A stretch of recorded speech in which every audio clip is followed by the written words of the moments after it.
After months of build-up in a multitude of episodes, Coronation Street's serial Pat, played by Connor McIntyre, was brutally ed off this last week.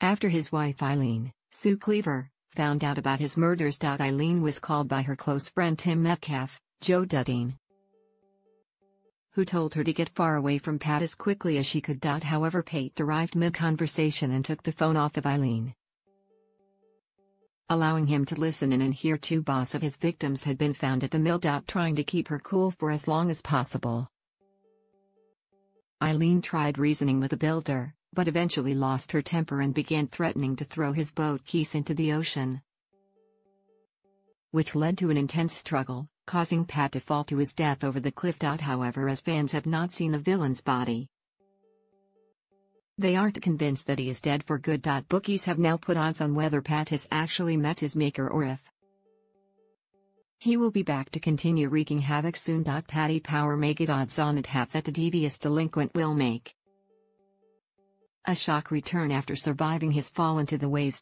This puts Pat's odds of returning to the show at a strong 67%. Conversely, the bookmakers have rated at 6/4 that the bandit has actually leading his death in the waves off-screen. But with the amount of time the show spent building up his downfall, it is unlikely that viewers would not see Pat's body outright once he was pronounced dead. A Paddy Power spokesman said, "He's arguably the show's greatest ever bad,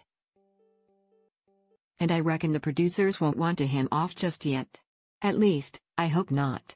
Meanwhile, the end of Corey's latest villain has also sparked rumors of the return of a classic character. With many in the running to fill the void that Pat has left, Paddy Power has set Jim McDonald, Charles Lawson, as the favorite to return to the long-running ITV soap at 1/7. Jim has spent the last 7 years in prison after taking people hostage in a failed bank robbery. He was last seen swearing revenge on Steve McDonald, Simon Grayson, who told the police he had been illegally using a mobile phone whilst imprisoned. Other characters in the running to return to the show are Jason Grimshaw, Ryan Thomas, at 4/6, Leigh Battersby, Bruce Jones, at 5/2, and Lloyd Mullany, Craig Charles, at 7/2. The odds follow the reveal of images that show David Platt, Jack P. Shepard, being arrested. It looks like he has had handcuffs slapped on him after attacking Gary Windass, Mikey North. The scenes are set to air shortly after the charity boxing match which he was due to fight in. Coronation Street continues tonight at 7:30 p.m. on ITV.